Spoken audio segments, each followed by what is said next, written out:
Ok, là on va partir sur du hard. Je me suis dit, allez, on va. Au début, je me suis dit, je vais pas le sélectionner, mais après, je me suis dit, là ça va. Je pense que ça peut être intéressant. J'ai changé d'orientation scolaire pour répondre à l'appel de Dieu.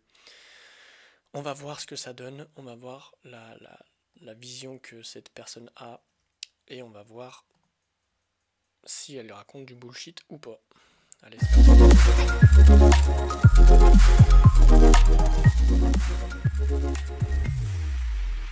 Et on se retrouve pour la rubrique C'est mon histoire. Aujourd'hui, je suis avec Aurélie Tchatchou. Salut Aurélie. Salut Eveline. Ça va? Oui, ça va super. Contente d'être de ce côté du décor. Oui, aujourd'hui tu es mon invitée. Ça change. Je n'ai pas cette chronique, tu es mon invitée. Prends tes aises. Aujourd'hui, tu viens nous partager comment Dieu t'a appelé ici à EMCI TV. Donc toi, tu es aujourd'hui impliquée dans l'émission Parole de femmes, dans Bonjour chez vous, bien entendu.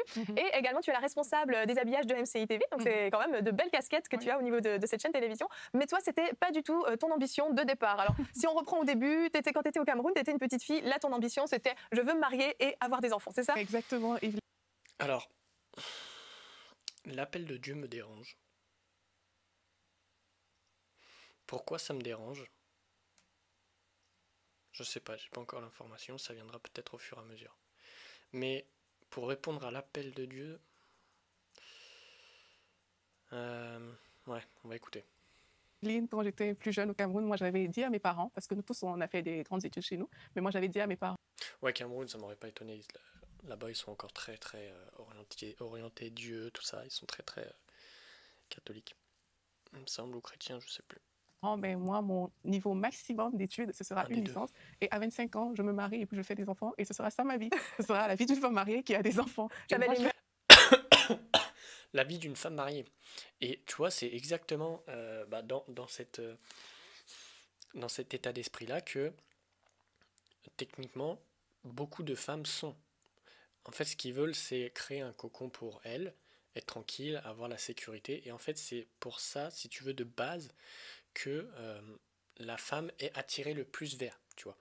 Alors que l'homme, lui, c'est plus à l'opposé, c'est celui qui va conquérir. Et on le voit dans l'histoire du monde, hein, il suffit de voir ça. Et même dans les grands entrepreneurs que tu vois aujourd'hui, les plus grands entrepreneurs, ce ne sont pas des femmes, ce sont des hommes. Sauf que les hommes ne peuvent pas être à la hauteur où ils sont, au niveau où ils sont, sans une femme derrière, tu vois. C'est comme ça. mêmes ambitions que toi. Tu vois où on en est aujourd'hui. Dieu nous a piégés. Et en grandissant, à l'adolescence, tu as commencé à avoir d'autres ambitions qui n'étaient toujours pas liées à MCI TV, mais là, tu voulais travailler dans une multinationale, dans la communication, c'est ça? Exactement, Evelyne. En grandissant, j'ai vu vraiment mon regard changer. Et là, j'étais comme, je veux devenir une femme d'entreprise. C'est tout ce qui m'intéressait. Et ça m'a poussée à faire justement des études. J'ai eu cette licence que j'avais dit à mes parents que je m'arrêterais, mais je ne me suis pas arrêtée. Et j'ai fait une licence en commerce. Et puis, j'ai fait un master aussi en commerce, un master 1 en commerce. Et là, j'ai dû quitter le Cameroun. Je suis partie en Belgique. En Belgique, j'ai fait un deuxième master en communication, cette fois, toujours dans l'objectif d'avoir, de performer pour être une femme qui va travailler dans une multinationale.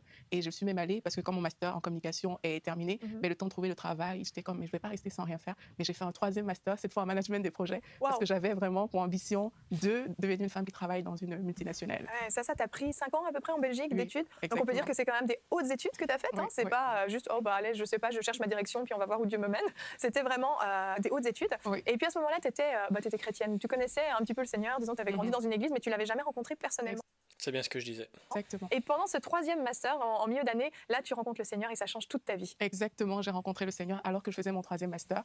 Et là, ben, j'étais tombée sur un monsieur qui manifestait tellement d'amour, j'avais cherché à en savoir plus. Et c'est lui qui m'a conduit petit à petit vers le Seigneur.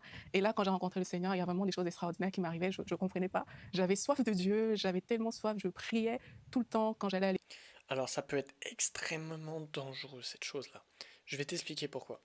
Parce qu'en fait, quand tu remets ta volonté à Dieu, ça veut dire quoi? Ça veut dire que tu abandonnes la tienne. Oh. Et si tu abandonnes la tienne, et ben au final, tu n'es plus maître de toi-même, mais c'est une autre personne, une autre entité qui décide à ta place. Donc imagine, je sais pas, c'est juste une histoire comme ça que je te dis, ça permettra de voir les choses d'une façon différente parce qu'on est là pour ça. C'est qu'aujourd'hui, imagine Dieu, c'est quelqu'un dans une autre dimension.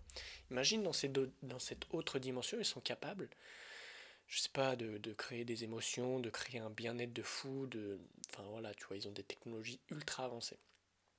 Et que toi, en fait, le fait de te sentir bien, tu te dis, ouais, ça c'est Dieu, ça. ça, putain, je sens l'amour de Dieu et tout. Sauf que Dieu, c'est peut-être une personne qui est dans une dimension autre, au-delà de la tienne. Donc là, on est en troisième dimension, imaginons, je sais pas, quatrième dimension ou cinquième dimension. Et ben, techniquement, lui est supérieur à toi. Donc même que ce soit en termes de technologie et tout ça, il est supérieur à toi. Et tu ne peux pas le voir par rapport justement à tes spectres de perception qui empêchent justement de voir au-delà de cette dimension-là. Parce qu'on est dans cette dimension, mais sache que bah, si tu es dans la quatrième dimension, tu seras dans la quatrième, mais tu ne pourras voir les autres dimensions. Chaque dimension correspond à une dimension très spécifique. Ça, c'est de la physique quantique, c'est ultra connu. Et justement, par rapport à ça, imagine, je sais pas, tu as des gens qui sont ultra... des petits bâtards, tu vois, ils veulent te piéger, ils veulent t'induire en erreur et tout, ou ils veulent justement t'utiliser. Ils vont peut-être manifester cette chose-là qui est l'émotion et ce sentiment de bien-être. Et par rapport à ce que tu vas faire, ça va te guider vers une vision. Tu vois, vers une vision, vers peut-être quelque chose. Ou... Après, je dis pas que c'est forcément ça. Je dis ça peut être ça. Comme ça peut être ton toi supérieur au-delà et que c'est lui qui te guide et non Dieu. Dans ces cas-là, ce qu'on appelle Dieu, c'est soi, mais d'un point de vue beaucoup plus haut, tu vois. Donc, c'est intéressant de voir ça. Est-ce que vraiment tu remets ta volonté à toi ou est-ce que tu la remets à Dieu? Moi, personnellement, je sais que j'évite de remettre ma volonté, ma souveraineté et tout ça à d'autres personnes parce que tu sais pas ce qui peut y arriver en fait. Et je le vois en fait, c'est que enfin, tu sais pas ce qui peut arriver. Dans ce monde, peut-être que si, mais après. Ce qui nous intéresse aussi, c'est après, tu vois. Voilà un peu ma perspective par rapport à ça. Et c'est pour ça qu'en fait, ça me dérangeait. Parce que, en fait, c'est comme si tu t'oubliais, tu vois. C'est comme si, aujourd'hui, eh ben, tu allais faire des choix par rapport à ta mère, à ton père, ouais, etc. ou à ça, tu vois. Mais c'est pareil pour Dieu. Donc tu vas faire les choix par rapport à lui. Ouais, mais c'est pour le servir, c'est le Tout-Puissant, le Créateur. T'en sais rien. Tu bases juste tes dits sur d'autres dits. Tu sais pas en fait. Moi, j'ai pas dit que je savais, j'ai juste émis des hypothèses. Tu ne sais pas non plus. Et si tu penses savoir, c'est justement que tu es dans le faux. Parce que du moment que tu commences à croire, à savoir, et à... Tu vois, il y a toute croyance à l'excès mène toujours à la folie, en fait. Donc si tu crois une chose tellement forte que tu ne peux accepter une autre personne qui croit le contraire, c'est que là, il faut que tu te remettes en question, mon pote. Parce que justement, ça emmène à des réflexions, enfin, ça coupe la réflexion. Et en fait, on est dans la pensée unique. Et si tu es dans la pensée unique, eh ben, on voit ce qui s'est passé avec tonton Hitler, comme certains disent. Allez. L'école, j'avais pour habitude de rester avec mes amis parler. Mais là, dès que je finissais les cours, je rentrais chez moi en courant parce qu'il fallait que j'aille prier. J'avais besoin de cette connexion avec le Seigneur. Je passais des nuits à prier. Et même quand je m'endormais, mon cœur chantait des louanges. J'avais besoin de ça. Tu es en dépendance. C'est comme si tu avais un mari et que tu devais le voir tous les jours pour que tu puisses être en bonne forme. C'est la même chose. Ça veut dire que tu n'es pas souveraine de toi, mais bien au contraire, tu es obligé d'avoir ta dose. Donc en fait, tu es addict à ça. Ouais, j'utilise ces mots-là parce que c'est ce qui se passe réellement. Tu es addict à ce qu'on peut te donner. Et donc tu n'es plus maître de toi, mais tu es sujet de l'autre. Louange tout seul. Je ne pouvais pas expliquer ce phénomène, mais j'avais tellement, tellement soif que je me retrouvais dans des programmes chrétiens. Et une nuit, j'ai entendu qu'il y avait une nuit de prière dans une église et tout, mais moi, j'allais juste. Et je suis allée cette nuit-là, et l'église dont il était question, c'était ICC Bruxelles. Okay. Et c'est comme ça que le dimanche, je suis retournée, et c'est comme ça que j'ai commencé à aller à ICC Bruxelles. Et tout au long du parcours, mais je me suis fait baptiser, j'ai commencé à servir aussi à ICC Bruxelles, et c'est comme ça que ma vie a suivi son cours en fait. Et j'avais tellement soif parce que ICC Bruxelles offrait des formations. Et moi, j'avais tellement soif de connaître Dieu que j'ai décidé de poursuivre le parcours de formation qu'il proposait. Et j'ai décidé de faire l'école biblique. Et à l'école biblique, il y a un cours qu'on donne qui s'appelle Découvrez votre appel et accomplissez votre destinée. Et alors que je faisais ce cours, j'ai décidé de rentrer à la maison, de faire des exercices. Et là, Dieu me fait comprendre que tu vas travailler dans une chaîne de télévision chrétienne. Et le mot... Tu vois, quand on commence à t'imposer une chose comme ça, aïe aïe aïe. Est-ce que Dieu voudrait vraiment t'imposer quelque chose? Si tu crois en Dieu, est-ce que Dieu veut vraiment t'imposer quelque chose? Est-ce qu'il ne te laisserait pas vivre la vie que tu as envie de vivre au lieu de t'imposer cette chose-là? Réfléchis bien à ça, mon ami, c'est très important. Est-ce qu'une personne qui t'aime vraiment, quand je dis aimer, c'est pas le fait de d'aimer comme sur Terre on peut aimer, tu vois. C'est d'aimer d'un amour sain. C'est pas aimer d'un amour possessif. Est-ce qu'une personne qui t'aime te dirait de faire une telle chose? Oui, pour ton bien, parce que, ok, peut-être, ou pas. Tu peux dire ça pour une personne qui est alcoolique, tu sais mieux qu'elle que ce qui est bon pour elle. Mais là c'est plus de la dépendance en fait pour moi. Mot créé une chaîne de télévision Mhm. chrétienne sonnait vraiment fort dans mon esprit et moi je ne connaissais aucune chaîne de télé chrétienne, mais ça a changé complètement toutes mes perspectives à ce moment-là. Là, tu savais que Dieu vraiment t'appelait à travailler, et non seulement à travailler, mais même à créer une chaîne de télévision chrétienne. Tu t'es dit quoi à ce moment-là? Ça te paraît, est-ce que tu n'en connaissais pas? Est-ce que ça te paraissait complètement...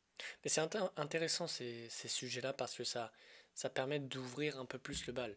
Et ceux qui ne peuvent pas réfléchir par rapport à ça, eh ben, c'est que bah il y a des questions à se poser en fait. m'en fous?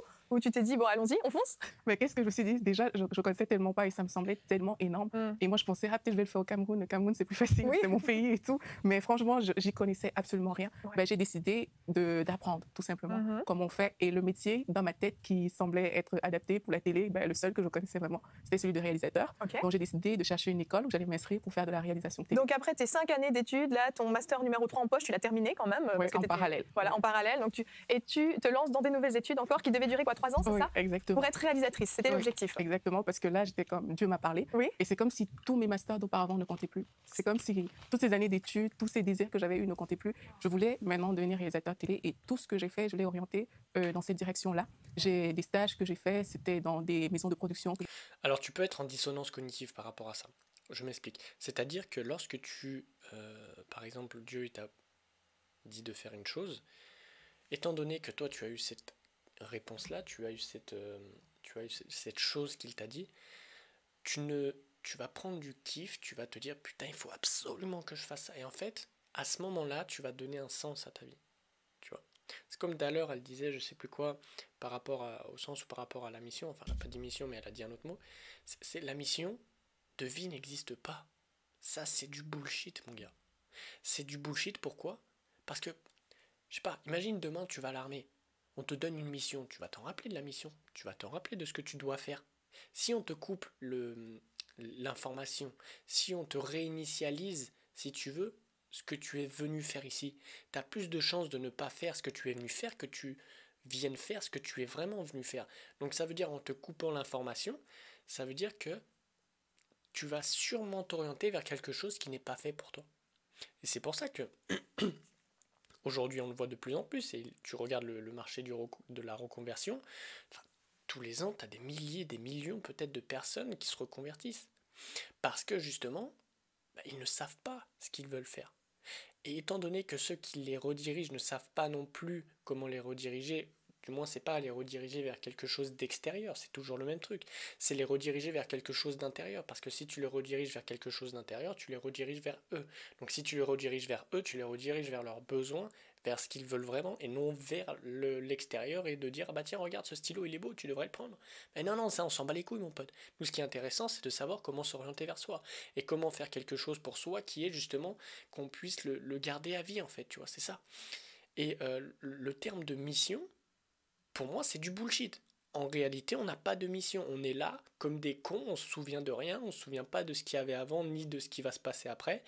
Et la seule chose qu'on ait sur cette terre, c'est de donner un sens à sa vie, parce que l'humain ne peut vivre sans sens. Imagine-toi une personne qui se lève tous les matins et qui se dise je n'ai pas de sens. Le mec, il va péter un plomb, il va se tirer une balle. C'est obligé. Et donc, l'humain, par évi de déni, va justement se protéger en donnant un sens, en disant ouais, le Dieu m'a donné une mission, j'ai tout ça. Non, ça c'est du bullshit, il n'y a pas de mission de vie, il n'y a rien du tout. Le seul truc que tu vas faire, c'est donner un sens à ta vie. Et c'est pour ça que donner un sens résonne différemment que mission de vie. Parce que donner un sens va venir, ok, quand je donne un sens, de quoi j'ai besoin? Bah, il faut se connaître soi, il faut connaître sa personnalité, ses besoins, tout ça, tu vois. Et plus tu vas connaître tes besoins, plus tu vas te connaître toi, plus tu vas donner un sens parce que tu vas répondre à ces besoins profonds, tout simple en fait. Ouais, c'est parti.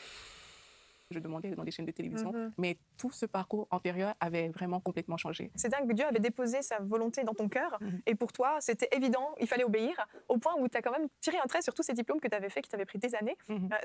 Ouais, en fait, moi, je pense que le problème, c'est d'obéir. Moi, je pense que j'ai un problème sur ça. Moi, tu me donnes un truc, tu me dis obéis, je te dis va te faire enculer, mon pote. Je fais l'opposé de ce que tu m'as dit, je m'en bats les couilles. Juste parce que je suis un gros con, et je le sais. Et le fait d'obéir, c'est peut-être aussi ça qui m'emmène aujourd'hui à avoir ce discours-là, c'est le fait de ne pas laisser ma souveraineté, ne pas laisser ma propre vision, ma propre perspective, ma propre vie entre les mains de quelque chose de plus grand que toi-même tu ne connais pas et tu ne sais pas l'intention derrière. Peut-être qu'elle est bonne parce qu'il te transmet de l'amour, mais n'oublie pas que si la personne est en troisième, quatrième, cinquième, sixième, etc. dimension, il a peut-être une technologie que tu ne connais pas. Et la technologie que tu ne connais pas peut être la technologie pour créer de l'émotion. Je sais pas, je dis ça comme ça, hein, ou pas. C'était facile pour toi de tout mettre de côté, tout abandonner? Non, c'était pas si facile que ça, mais la soif que j'avais à ce moment-là était beaucoup plus forte que tout ce qui pouvait me retenir, en fait. Mhm. Parce que c'est cette soif qui me faisait vraiment faire des choses folles. Parce que aujourd'hui, je les regarde comme ça, je me dis, waouh, mais j'allais dans des programmes, mon train passait et j'avais plus de train, j'étais prête à dormir dans la gare, comme ça, dans la nuit. Mais c'est vraiment cette soif qui me faisait faire ces choses-là. Et cette soif dépassait mes diplômes que j'avais eus auparavant. C'était la soif de quoi qu'elle parlait là? Parce que c'est intéressant, tu vois. Ça va sûrement revenir sur ce que je C'était disais. pas si facile que ça, mais la soif que j'avais à ce moment-là était beaucoup plus forte que tout ce qui pouvait me retenir, en fait. Mhm. Parce que c'est cette soif qui me faisait vraiment faire des choses folles. Parce que aujourd'hui, je les regarde comme ça, je me dis, waouh, mais j'allais dans des programmes, mon train passait et j'avais plus de train, j'étais prête à dormir dans la gare, comme ça, dans la nuit. Mais c'est vraiment cette soif qui me faisait faire ces Soif choses-là. de Et cette réussite soif peut-être, je sais pas. dépassait mes diplômes que j'avais eus auparavant. Compris. C'est pour ça que je me suis directement lancée, en fait, à Tu vois, l'école c'est ça, c'est de que la plupart réalisation. du temps Et et c'est pour ça qu'elle fait pas trop bien son travail parce que justement elle vient pas appuyer ses dits. Et la plupart du temps, c'est que quand on va parler en communication, on va omettre des choses. Tu vois, c'est un peu en communication ce qu'on appelle le GOD, généralisation, omission, distorsion. Et tu vas utiliser ces trois tout le temps en fait, hein, quand tu n'as pas conscience de ça. Généralisation, ça tu connais, omission, bah, c'est comme elle dit, j'ai soif. Ouais, mais soif de quoi en fait? On sait pas. Et distorsion, c'est quand tu distors la réalité pour une autre chose en fait. Et quand j'ai pris vraiment le pas de me lancer dans cette école, mais j'ai eu beaucoup de difficultés qui sont arrivées par la suite parce que l'État belge m'a fait comprendre que, ayant le niveau que j'avais, Oui. je ne pouvais pas m'inscrire dans une école de formation sociale, on dit en Belgique. Ok. En fait, c'est une école où normalement, c'est des personnes qui n'ont pas pu aller à l'université Ok. qu'on envoie dans ce type d'école-là. Et moi, Donc, on te j'étais refusait à l'accès. l'université, j'avais tout ça. Et puis, l'école m'avait accepté, mais l'État refusait cette école-là. Et suite à ça, ben, j'ai perdu mon droit de rester en Belgique. Oh. Et il y a une série de problèmes vraiment qui ont commencé comme ça. Et j'étais juste, mais je voulais juste suivre mon affaire. Laissez-moi tranquille. Je Et voulais juste suivre comment quoi? t'as fait donc Rester en Belgique. Oh. Et il y a une série de problèmes vraiment qui ont commencé comme ça. Et j'étais juste, mais je voulais juste suivre mon affaire. Je Laissez-moi voulais juste tranquille. tu vois. C'est exactement ce que je disais. Je voulais suivre mon affaire. Mais sauf que derrière, t'as eu plein de problèmes. Donc ça veut dire peut-être que ce n'était pas vraiment ton affaire et ce n'était pas ce que tu voulais faire. Et donc c'est seulement que lorsque tu arrivais dans un manque de sens, que tu te demandais est-ce que c'est vraiment ça que je veux faire, tu as peut-être reçu quelque chose qui te disait vas-y, il faut que tu ailles là-dedans, que là tu y allais, tu as tout donné, sauf que arrivé un moment, tu t'es rendu compte que c'était du bullshit et que en fait on t'avait un peu fait à l'envers. Donc Dieu te l'a mis dans le cul, si je peux dire. Et comment t'as fait donc est-ce que t'as dû quitter le pays finalement ou t'as pu rester? Non, mais justement, c'est dans ce parcours de difficulté que Dieu m'a vraiment enseigné l'enracinement dans sa parole, à m'attacher à lui. Dieu m'a montré vraiment tellement de tu vois, choses dans ce parcours. c'est- Quand j'ai perdu Vraiment, quand tu arrives à un certain niveau, tu te rends compte des paroles de waouh, c'est très très très dangereux. C'est dangereux parce que attaché à lui, ça veut dire qu'en fait tu vas vivre ta vie en fonction de lui et non plus de toi. Et dans ces cas-là, tu n'es qu'un sujet en fait. Tu n'es qu'un sujet de ce qu'il veut de toi en fait. Tu vois. C'est comme aujourd'hui, tu as un mari, une femme, euh, triste est leur vie, mais et surtout sa vie, mais c'est des choses qui arrivent. Et t'as le mec, il la défonce, il la bat et tout ça. Ça arrive de tous les jours, ça. Et la meuf, elle ne peut qu'écouter et faire ce que lui veut, tu vois. Sinon, il lui enlève des trucs. C'est la même chose, là. Sauf que, au lieu de la battre, il fait des choses différentes. Mais l'analogie n'est pas si loin que ça.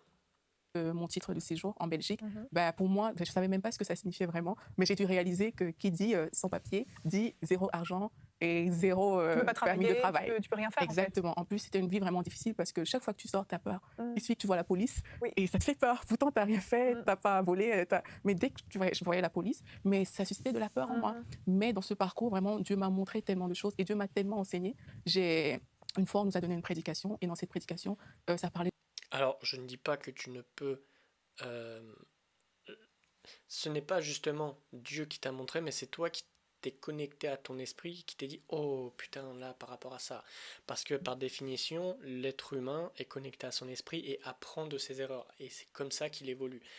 Parce qu'il est connecté à son esprit. Son esprit, c'est quelque chose que tu ne peux voir parce que c'est dans d'autres dimensions, tout ça. Bon, on part un peu dans des trucs assez perchés, mais pour revenir un peu sur du réel, c'est ça en fait qui se passe. C'est que là, tu t'es connecté à toi et tu t'es dit putain, là, il y a quelque chose qui ne va pas là. Donc, je vais trouver ça. Mais sauf que vu que je suis en dépendance à Dieu, je vais dire que c'est Dieu qui me l'a donné. Mais en fait, ce n'est pas lui, mais c'est moi. De la foi d'Abraham que j'aime tant.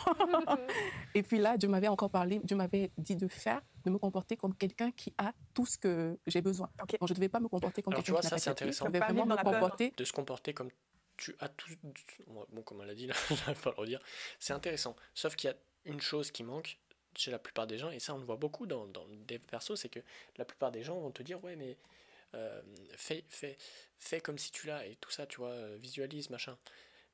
Comme ça, c'est comme ça que tu l'auras. Ouais, mais tu vois, ça, moi, je l'ai beaucoup fait. Et deux choses. La première, c'est que tu remets ta souveraineté, et donc tu t'enlèves la capacité de manifester ce que tu veux et de créer absolument tout ce que tu veux. Ça, c'est une chose importante. Mais la deuxième, c'est que y en a beaucoup, ils ne savent pas comment faire. Ils ne savent pas comment faire parce que justement, ils n'ont pas appris. Et en faisant comme si tu avais l'impression de l'avoir, faire comme si tu avais l'impression de l'avoir, signifie aussi en termes d'émotion, en termes de pensée, en termes de tout ça, j'ai perdu le mot. J'ai perdu le fil de mon raisonnement. Parce que j'en ai eu un autre qui est venu, et cet autre fil me dit qu'en fait c'est un paradoxe constant, parce que si tu fais comme si tu l'avais, en fait tu n'en as pas besoin. Donc si tu n'en as pas besoin, tu vas pas mettre ton attention dessus, donc tu ne vas pas le vouloir. Tu vois? Donc si tu ne le veux pas, tu ne l'auras pas, forcément. Tu vois, c'est marrant. Comme quelqu'un qui est libre. Et Dieu m'a vraiment surpris tout au long de cette période parce que franchement, Dieu a fait des choses que je n'imaginais même pas. Dieu m'a fait juste comme ça pour les quelques anecdotes. Déjà, je ne faisais pas. Et là, je suis allée dans le bureau du plus grand responsable de la société, du PDG en fait. Et c'est là où je devais signer les papiers.